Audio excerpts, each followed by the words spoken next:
Hello வணக்கம் மக்களே, welcome to our channel. நீ நம்ம பற்றி பார்க்க போறோம்னா பைஃப்ளாக் ஃபிஷ் ஃபார்மிங் பற்றி பார்க்க போறோம். இந்த பைஃப்ளாக் டெக்னாலஜி அப்படின்னா நீங்க வந்து கார்பனோட லெவலையும் நைட்ரஜனோட லெவலையும் ஈக்குவலா கொண்டு போறது. இது ஒரு நிலையான ஃபார்மிங் மெத்தட். வாட்டரோட தரத்தை பயன்படுத்தி நீங்க வந்து ரொம்ப சிக்கனமான முறையில் மீன் வளர்ப்பு பண்றது பேர் தான் பைஃப்ளாக் மெத்தடு. பைஃப்ளாக் மெத்தட் பாத்தீங்கன்னா நீங்க வந்து பைஃப்ளாக் மெத்தடுங்கிறது வந்து உங்க வீட்டுல ஒரு 30 மீட்டருக்கு 10 மீட்டருங்கிற இடைவெளி இருந்தாலே போதும், நீங்க ஆரம்பிச்சிடலாம்.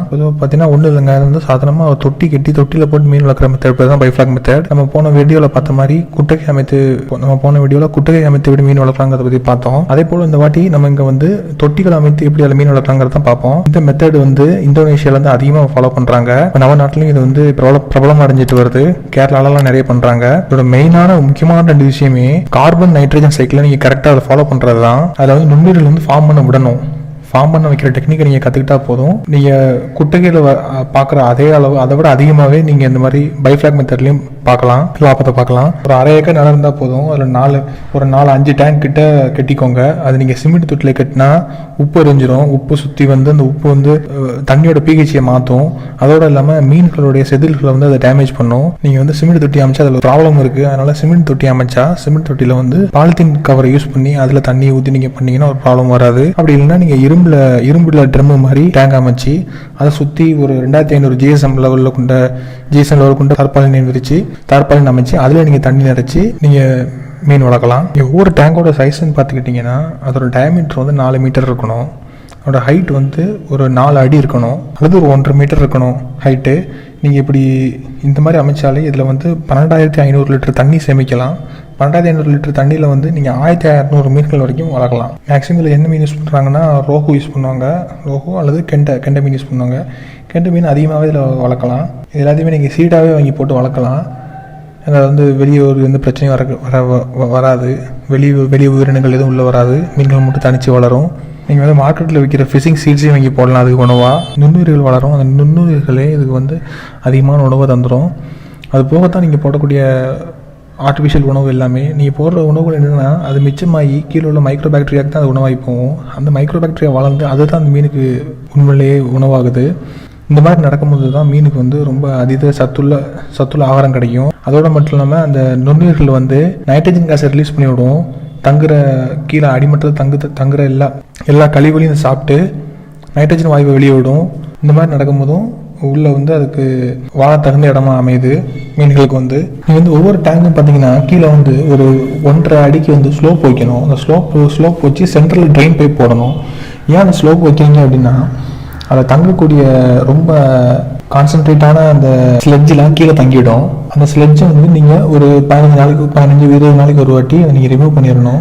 ரிமூவ் பண்ணி ஃப்ரெஷ் வாட்டர் வர்ற அளவுக்கு நீங்கள் இந்த ட்ரைன் பண்ணணும். ட்ரைன் பண்ணிவிட்டு ஃப்ரெஷ் வாட்டர் வந்தோடனே இந்த வால்வை ஸ்டாப் பண்ணிடணும். ஸ்டாப் பண்ணிவிட்டு எவ்வளோ வாட்டர் இறங்கியிருக்கோ குறைஞ்சிருக்கோ அதுக்கு ஏற்ற அளவுக்கு ஃப்ரெஷ் வாட்டரை நீங்கள் ஃபில் பண்ணணும். இப்படி பண்ணாலே போதும். இப்படி பண்ணிவிட்டு ஒரு 6 மந்த் இல்லை 7 மந்த்துக்கு ஒரு வாட்டி ஃபுல் டைம் ஒரு வாட்டி க்ளீன் பண்ணுறது நல்லது. இதை பற்றின தெளிவாக உங்களுக்கு படிக்கணும் அப்படின்னா இந்தோனேஷியாவில் ஒருத்தர் நைரோபிங்கிற ஒரு ஹேண்ட் புக் ஆஃப் பயோஃப்ளாக் டெக்னாலஜின்னு ஒரு புக் எழுதியிருக்காரு.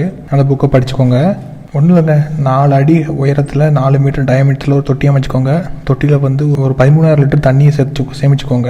1000 லிட்டர் தண்ணினா 1000 லிட்டர் தண்ணியை வந்து 1000 லிட்டர் தண்ணி இருக்கிற இடத்த வந்து 1 கியூபிக் மீட்டர்னு சொல்லுவாங்க. இந்த 1 கியூபிக் மீட்டருக்கு வந்து நீங்கள் 30 கிலோகிராம் அளவுக்கு நீங்கள் வந்து மீனை விடலாம். நீங்கள் வந்து 1 கிலோகிராம் நல்லா வளர்ந்த 1 கிலோ கொண்ட மீனை எடுக்கணும்னா அவுட்புட்டாக எடுக்கணும்னா நீங்கள் 600 மீன் கஞ்சி விட்டால் போதும் ஒரு இடத்துல. இப்போ நீங்கள் வந்து ஒரு 6 மாதத்தில் நான் வந்து 1/2 கிலோ மீனையும் எடுக்க போகிறேன் அப்படின்னா நீங்கள் 1200 குஞ்சுகள் விடணும் அதே தொட்டியில். ஃபிஷ்ஷுக்கு ஃபுட்டுன்னு பார்த்தீங்கன்னா கோத்ரேஜில் விருதி அப்படின்னு சொல்லிட்டு ஒரு ஃப்ளோட்டிங் ஃபிஷ் ஃபீட் இருக்குது. நீங்கள் அதை போடலாம். அது வந்து மீனுக்கான உணவுன்னு கூட நீங்கள் நினைக்க வேண்டாம். மீனும் கொஞ்சம் சாப்பிடும். மீன் சாப்பிட்டு மீதி வேஸ்ட்டு தான் ஆகும். அந்த வேஸ்ட் எதுக்குன்னா கீழே உள்ள மைக்ரோ பாக்டீரியா உருவாகிறது தான் நுண்ணுயிரி உருவாகிறதுக்கு தான்.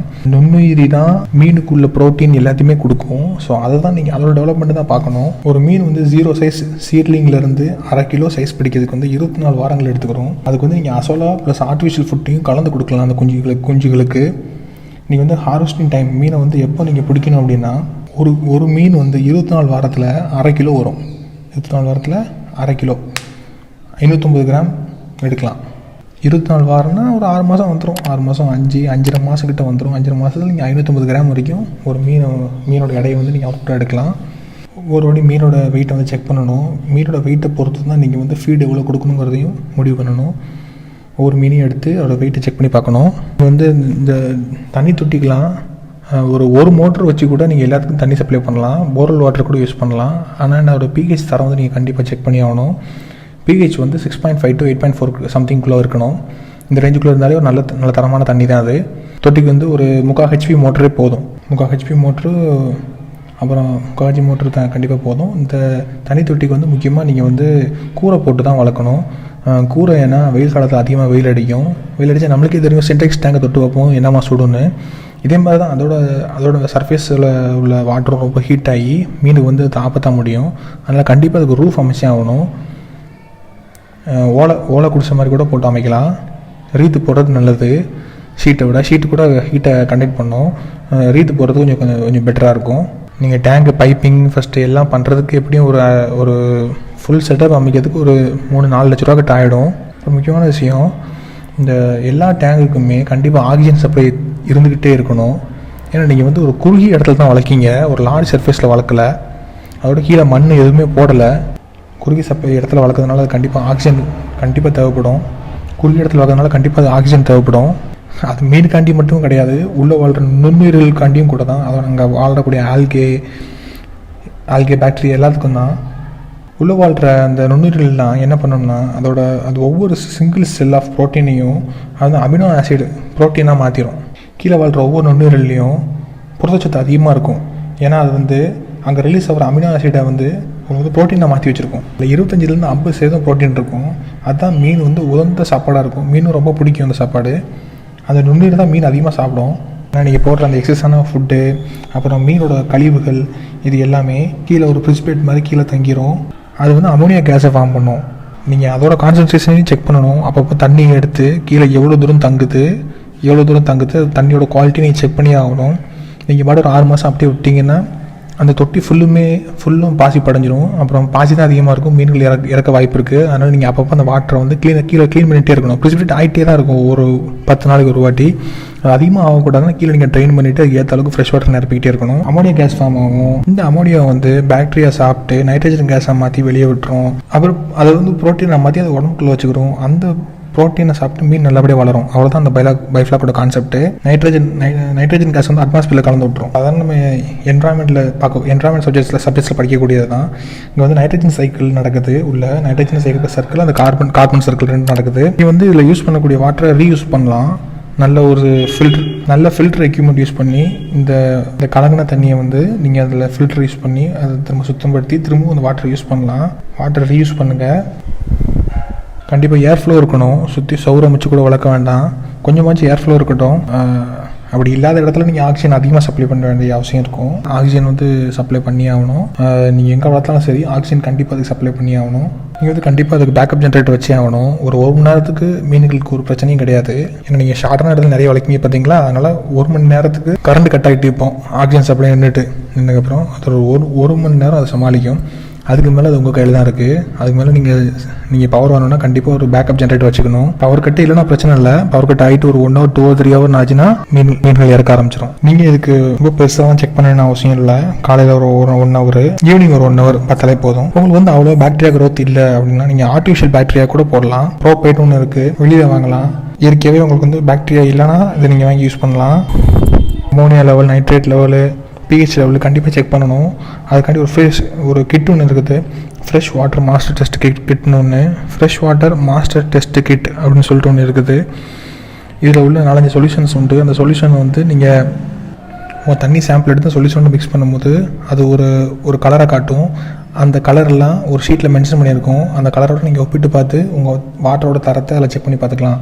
செக் பண்ணி நைட்ரேட் எவ்வளோ லெவல் இருக்குது, அமோனியா எவ்வளோ லெவல் இருக்குது, இந்த மாதிரி விஷயங்களை நீங்கள் அதில் செக் பண்ணிக்கலாம். எல்லாமே கலரோட கான்சன்ட்ரேஷன் கூட பேட்னு அர்த்தம், குறைய நார்மல்னு அர்த்தம். மேக்ஸிமம் குறைவானதுலேயே வச்சுக்கோங்க. இந்த மாதிரி ஒரு பக்கமான லெவலில் நீங்கள் எல்லா டெஸ்ட்டும் எடுத்து ரெக்கார்ட் ஃபாலோ பண்ணி நீங்கள் மீன் வளர்த்தீங்கன்னா நீங்கள் கண்டிப்பாக நீங்கள் போட்ட மாதிரியே அவுட்புட் எடுக்கலாம். நீங்கள் எத்தனை குஞ்சு விட்றீங்களோ அதே அளவுக்கு நீங்கள் மீனையும் எடுக்கலாம். இப்படி கரெக்டாக பண்ணிங்களா நீங்கள் வந்து ஒரு மீன் 1 கிலோ அளவுக்கு வளர்ந்து எடுக்கணும்னு சொல்லிட்டு ஒரு 600 குஞ்சு விட்டிங்கன்னா உங்களுக்கு 600 கிலோ கொண்ட மீனாக திரும்ப உங்களுக்கு கிடச்சிரும். கொரிஸ் தயவுசெய்து கமெண்ட் செக்ஷனில் தெரிவிங்க எனக்கு. அப்புறம் ப்ளீஸ் உங்களுக்கு எங்கள் வீடியோஸ் பிடிச்சிருந்தா லைக் பண்ணுங்கள், ஷேர் பண்ணுங்கள், சப்ஸ்கிரைப்